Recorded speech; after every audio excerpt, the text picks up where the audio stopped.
This is the Blairing Out with Eric Blair show at the Bootleg Theater, opening night of David J's The Chanteuse and the Devil's Muse with the Woolly Bandits. All right, and so this is the singer for the Woolly Bandits. Excuse me, miss. Aren't you the singer for the Woolly Bandits? Well, come here. Let's talk to you. How's it look, Kurt?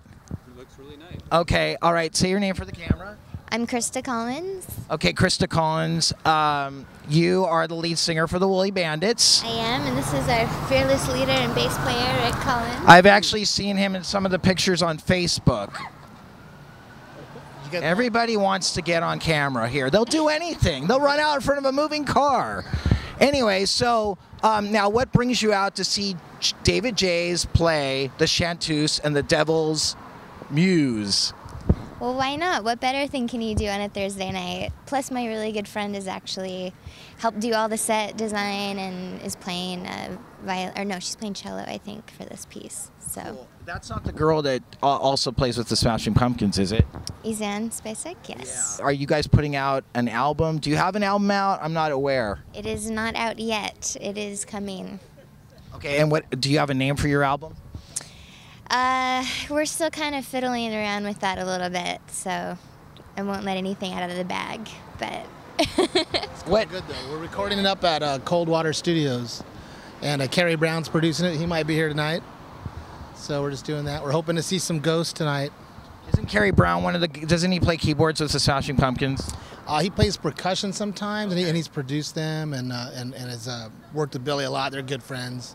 He used to be in Catherine. Apparently, he went to Tustin High. Yeah. So tell me briefly how the Woolly Bandits got together.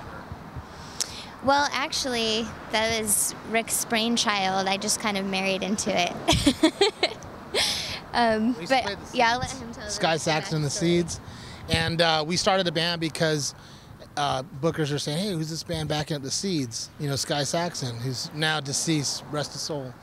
But we started a band, and he had a girlfriend that used to call him a woolly bandit because she's always trying to love on him. And he was hairy, you know, he had his beard and his long hair, and she's like, "You're like a little woolly bandit always trying to get up on me." So we're like, yeah, that's pretty fitting. We'll call the band the Woolly Bandits. And then I met Christa a few years later and said, "Well, I shouldn't be singing. You should be singing. I mean, look at you and listen to you." It's very surf, very garage rock, very reminiscent of some of the garage bands of the 60s. How did you come up with that concept? Well, again, it was sort of an ode to Sky and what the Seeds, how they inspired us.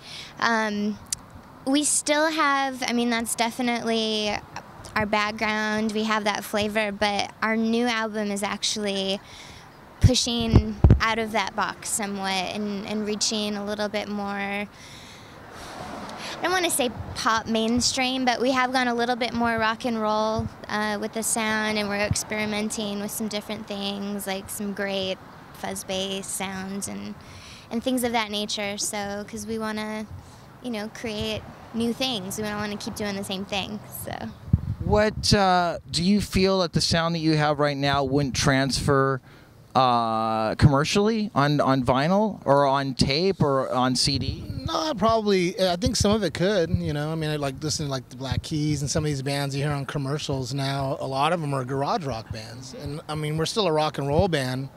But, you know, as a musician, you kind of grow and you go into different territories, and we've kind of allowed ourselves to indulge ourselves a little bit with some more things. I mean, Zan's going to play some strings on it, and just to get a little more adventurous and have some more fun for us in the music, and hopefully that translates without, like, you know, keeping ourselves in a box. Like, we're a garage rock band and we got to play these same 3 chords forever. You know, I've been playing garage rock for a long time. And I love it, but I've played a lot of different music. Christa's played a lot of music and comes from a different background, so it gives her a chance to do more with her vocals and just have more fun with production and bringing in different people to play different instruments. The expanding on the production is the thing that I'm really excited about, like having strings.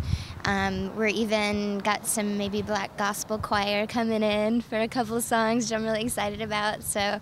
But yeah, basically, we love the sound that boxes make when we're breaking out of them.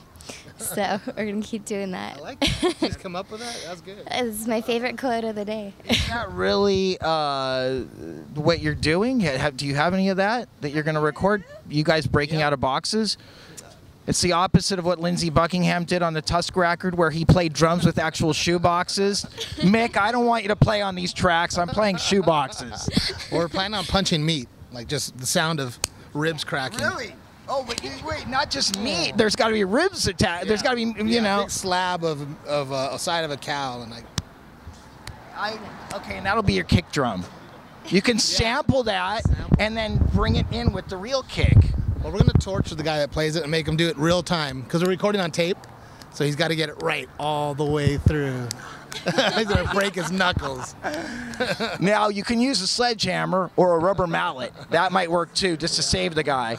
But Christa, where do you want to see yourself in 5 years? I would be extremely happy to just be able to support myself doing my music and our art. That's really all that I ask for, and just continue to put some work out there. So I hope I'm still doing that in 5 years. Real quick, what are you doing now to make a living?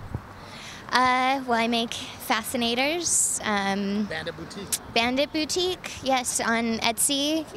So, because through the years with the Woolly Bandits, I get a lot of comments on the outfits and the headpieces and stuff that I wear. So I kind of set up a little, I set up an online store basically, so people can kind of have a piece of, buy the Woolly Bandits, take them home with you. And you, sir, what are you doing? They're all original. I'm just betting on her to support me in 5 years, hopefully. Gold mine. It's my little gold mine. Can I give you a suggestion? Get a contract. I did. It's called a marriage license. Oh, you guys are married? Oh, let me give you a hug. I closed the deal earlier. Yeah, I don't waste any time. This guy, I like him. Los Angeles. It'll be 6 years in October, actually. That is amazing. Well, God, I mean, this is an old congratulation, but they're like, that guy? Oh. It's a contract. It's the ultimate contract. With the Woolly Bandits, signing off. The Blairing Out Show.